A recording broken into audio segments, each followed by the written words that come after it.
So the process of Burning Man was sort of kind of started to reveal itself to me after that initial exposure to the Instagram photography that you see posted every year. Really thanks to my friend Stefan, who was one of those people.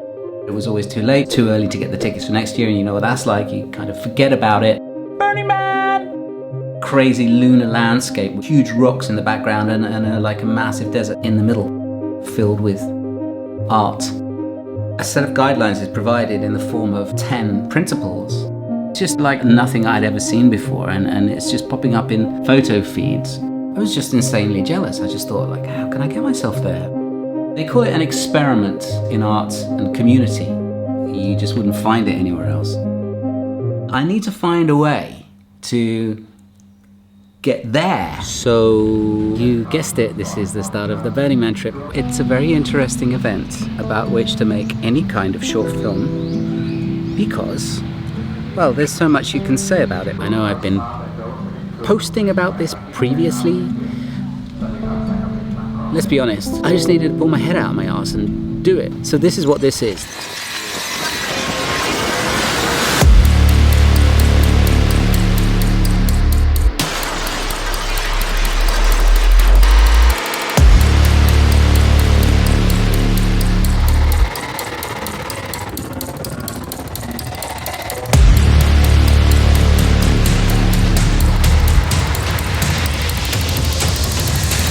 So my first trip to Black Rock City had a huge impact on my life and pretty much everything that's happened ever since then. But even though that was 2 years ago, I didn't ever quite get around to posting the footage of it. There was kind of the mini films, episodes 1, 2 and 3, which sort of had some footage from the burn, but not very much. And then there was vlog 10, which I posted a couple of weeks ago, the road trip to Burning Man 2019, but no actual footage of Burning Man itself. So now it's 2020 and we're all stuck in COVID and Burning Man was cancelled completely. All around the world people are making their own little Burning Man events, and we had an amazing one on the island here just a few weeks ago, but I didn't post any of it. So I want to share with you a retrospective of Burning Man, specifically 2018, and looking back at the event from 2019 with trips and interviews and fireside chats all about Burning Man with all of our extended California family. Stefan, Katie Cooper, Mark and Lane and Tok Tam, the Melon. We made a home not only in Black Rock City but also on the road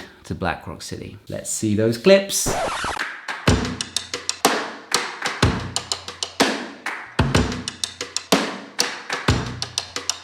Hello. Hello. G'day, mate. How are you? I'm well, how are you? So which way do you want to go, left or right? What are you feeling? Today's lesson is radical self-reliance. That's the theme of the talk. Radical self-reliance. You expect this of everyone. I do. Yes. And I think we should expect that of ourselves. How would it be in a world where everybody was radically self-reliant? Oh, it'd be perfect. Okay.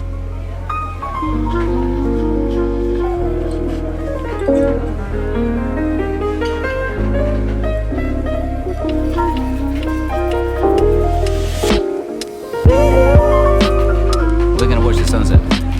Somebody could come.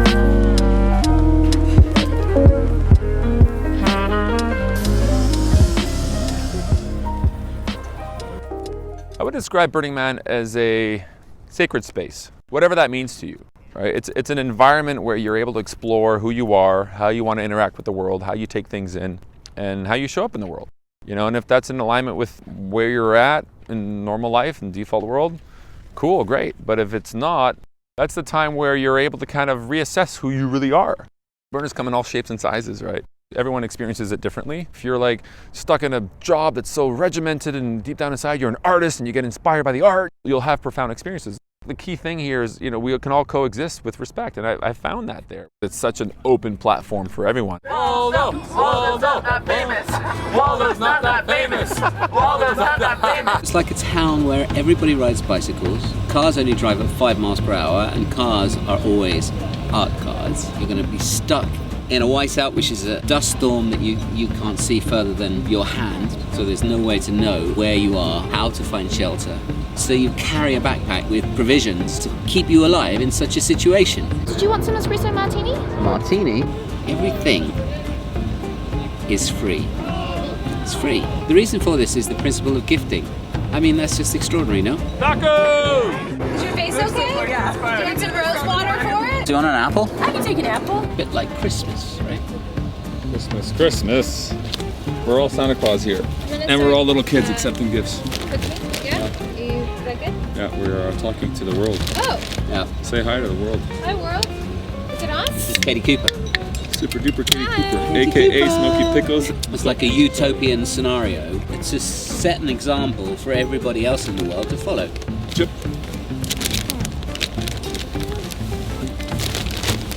Until you've been to Burning Man and you've seen everybody everywhere going out of their way to give gifts and be generous and kind and nice to everybody else. Until then, you don't get it. Marshmallows? The only way to do a temple burn properly, take some marshmallows. This is like my favourite food in the world. It's my first time, can you tell? Is it? Yeah. Really? Oh, a burger. Oh, give me another one. Oh, That's why I'm so curious. oh, beautiful. How'd you enjoy the man burn? Oh, I loved it. Oh, yeah, totally. Now, do you believe me? Now you've seen it with your own eyes. Club Tropicana drinks are free.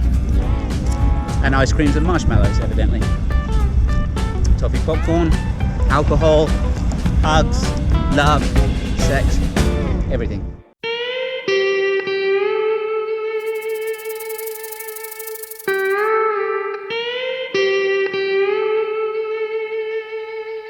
We're on our way to Burning Man. We thought it would be kind of fun to share with you some tips getting ready for the playa. We bought a lot of little things that Little knickknacks. are gonna make our life easier. Obviously, you need goggles. No dust is gonna come through. Dust masks, like extra ones, like simple, cheap. Mine is a bit special. Bought it in Las Vegas and it lights up and it's kind of cool. What do you call those? Electrolytes. Electrolytes. Tools, obviously. We need to seal off all the windows. Heat reflective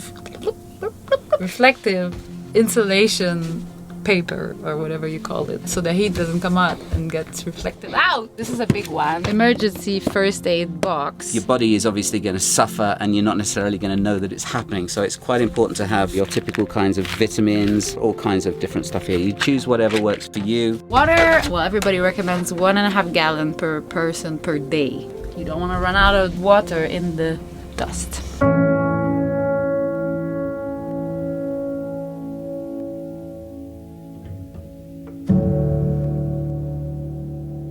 Burning Man, to me, it helps me to let go of the phone, let go of the business, like, you know, everything's going to be okay kind of thing, you know. It tests you, especially your patience. This is a problem I see in society. People don't take responsibility for themselves. They're ill prepared, you know. I mean, it happens over and over again. We just get so soft.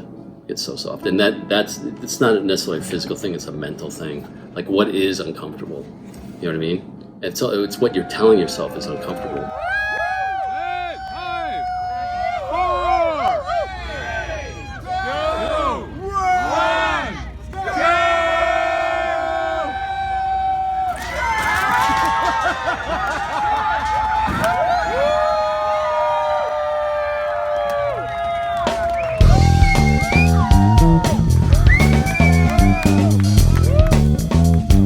People have this preconceived notion because it's the only thing that makes headlines is like sex, drugs, and rock and roll, chaos. Okay, fine, but that's like any other city. It's for anyone and everybody, right? People are like, oh, I don't know if it's for me. You know, the dust. Okay, fine. You know, once you get over the purging, you're fine.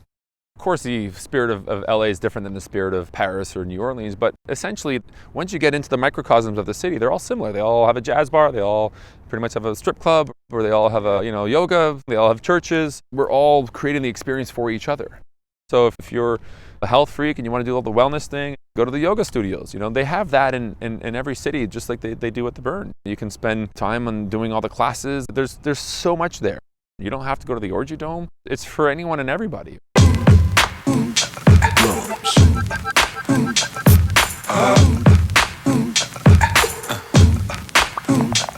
I was noticing that these cars are not registered. I don't know if it's a problem. I think we should give them a citation. And now, You've got yourself something funky. We are making a pit stop, is what it is, because what we're doing is we're doing a life hack, or a playa hack, where oftentimes booze is being offered, but it doesn't always come on ice. So if you pop in a center camp, get yourself a little chai, you drink the chai, you perk up, and then you have the ice left over, so when they pour booze down the road, it's cold.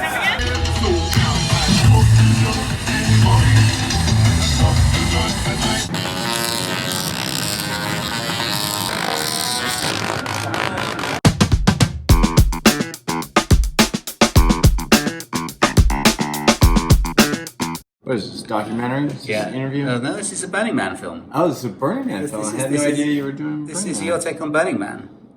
Oh. Like, what's your advice for a second-time burner with his first-time burner girlfriend? Second-time burner. First of all, be prepared, which I just saw your laundry list of shit and you don't have any of it. Now that you're bringing a girl, by the way, she's going to be putting a lot of support on you, so you need to really stand up in your fucking masculine right now. Get your shit together. Hello! I'm brought to you here today to go through the whole setup for Burning Man, obviously. We bought everything that we need and more, probably. This is one hat. It's more for the night. Or would you like to see my captain's hat? Or my sun hat. Sunny, hot, neat hat. You can burn your trash, but better not to have any instead of like planning on burning it, because it's a leave no trace environment. We're buying everything and we are getting rid of all the boxes and the most like paper or plastic that we can get rid of beforehand, because we need to pile up all our trash to take out with us. Gaffer tape, painter's tape, Ziploc bag, seal it from the dust, because it's very fine dust. It's not like, it's like very like sneaky. Wet wipes, that's that. Battery, we're gonna have to lit up our body. Compressed air. We're lucky like that. We have a kitchen. We are not staying in a tent. So obviously we are stacked up with food. The most important thing, power bars, towels that you just dip in like this tiny bit of water and it becomes like a big ass wet towel. So you need hats, hats, sun hats, hats. This one lights up in the dark. So that's just an extra. With the RV comes responsibility. You got to take care of that thing or it will break down on you. If you don't tape those windows like they tell you, just check all those boxes. Yeah, watch the water intake while you're there and the showers and all that fun jazz. Toilet. I mean, we're not gonna use this really. We are gonna use showers from Cam and portaloos from the playa. This is like in case of emergency. This is very, very, very useful.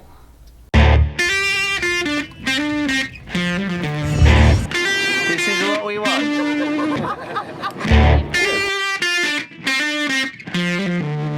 You know, finding the right camp, of course, is important. You can be at the right camp with the wrong attitude and you won't have a good burn. The way in which you come to the experience, being the right camper, is more important than where you end up. Come well prepared, come with the right attitude. What I like about what you're doing is you're coming to it from a different vantage point. You're getting there early on your second year. Not everybody does that. You landed in a great year 2 situation. Yeah. Bringing someone and helping out and bringing content to people that don't know what it's about and enlightening them and making sure that, you know, the 10 principles come across. Well, that's because I got such a free ride at the first year. You know, every time you hear somebody say, without participation, the event won't happen, it can't happen. Yeah. You know, I always kind of shudder a little bit and think if I really was a kind of spectator. Where's Waldo? Yeah, but that's what you'd learn on your first year. That's the whole point. Like they say, burn and learn. First burn is just tipping your toe in the water, really. First burn, you're just getting your bearings, just figuring out what it's all about. Oopsie, drop my tripod. I can't really find the words at this point in time to explain this experience and the power of it and the meaning of it. It's just so much to take in.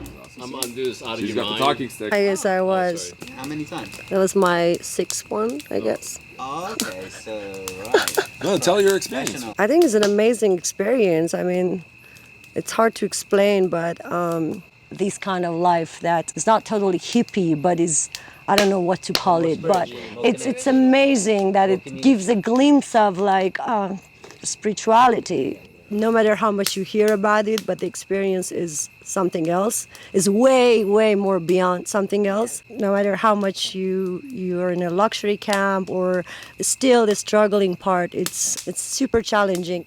When we were in India, like the Goa's party, it wasn't just a party. You would live like that, and a lot of people would come there from West especially, and then they would lose it. They would not want to leave because they would think that's the reality, and they didn't want to go back to the real world. It's kind of like the whole life experience intensely in 1 week.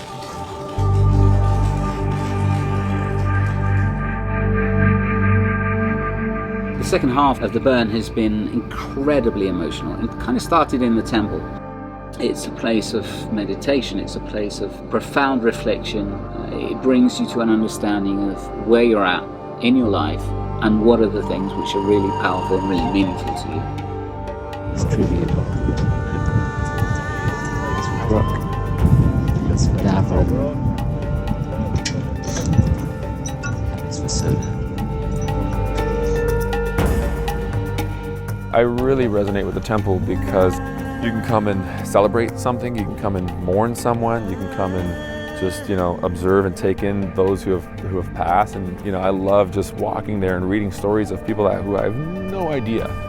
See the amount of love and really just take it in and think like, wow, it's amazing how relevant we are and irrelevant we are at the same time.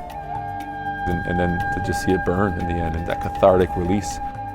It's just a beautiful, beautiful space, yeah, the temple.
For me, the challenge or the part of the thing that I try and implement with my burns is creating something that's unique about it or just changing it up so you're seeing it from a different lens. I call it a sacred space. You can call it a free space or whatever you want to call it. It's an environment that really allows you to let go and explore various versions of yourself and take in various things you wouldn't otherwise take in the real world. The principles kind of flow well together because they may sound a little yin to the yang or counterintuitive, but I think they, taken in its purest form, it really does level the playing field. Leave no trace, of course, is something that really bodes well into the default world, which makes you really realize the amount of resources that we burn through. Like when you're carrying out your trash and when you're like putting the water, you realize, oh shit, we just went through 30 gallons of water and like 2 showers and a washing dishes for a meal or two. You're like, holy shit, we're using a lot of water and we could do it so much less. How different do you think the world would be if everybody practiced the 10 principles? In a real world, how will it translate? For me, the ideal world is not necessarily super efficient. It's a little more connected. I definitely think it would far exceed what we have going on now, but I think it would probably come with other problems or other challenges that we would have to navigate in a sustainable way. We'd have to define what a better world is, right? It's the conclusion of 2018 Burning Man. I hope we entertained you. I hope we kept your interest. And look what I found. Look at these. What? I totally want to go. I just want to go now. Yeah. You really should go. Yeah, it really is worth going. If you guys are going, I want to go. It's going to change your life. It's very hard to persuade all of our other friends in the real world, in the default world, to come to Burning Man and join us. It's like a long way, but it's worth it. Like, it may be, Definitely worth it. if it's that good, you got to fight for it. Will it make me like myself? Will Burning Man change my self-esteem? And no, I'm just kidding. I'm totally kidding. I really want to go though. Mes amis, il faut vraiment planifier l'année 2021. Il faut être à Burning Man avec nous. It's not about the business or the, you know, the networking That's at good all. because I'm not good at networking or business. I'm just good at hanging out. And making cheese dinners. Yeah. I wish it was just a real place that lasted forever.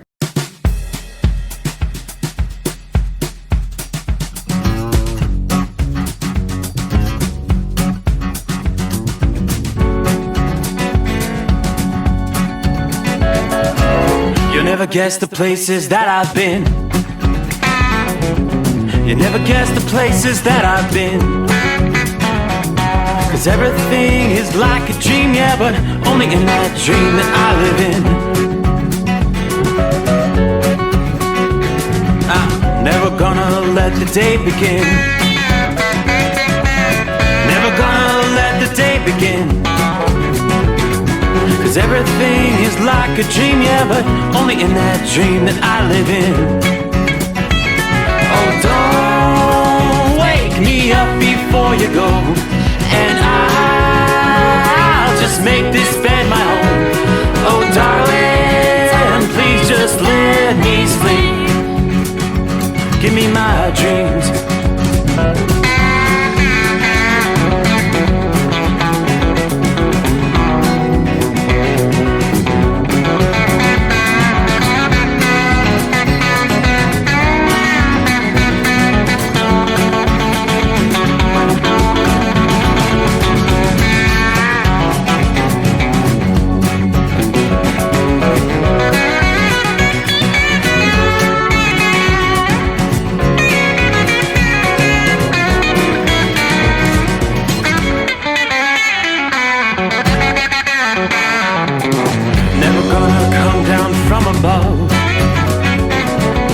Cause everything looks better from above. Nothing's ever as it seems, yeah, except in that world that I dream of. Never gonna lose the ones I love. Never gonna lose the ones I love. Cause everything is like a dream, yeah, but only in that world that I dream of. Oh, don't wake me up before you go, cause I can't face this day alone. Oh, darling, please just let me sleep. Give me my dreams. Give me my dreams. Give me my dreams.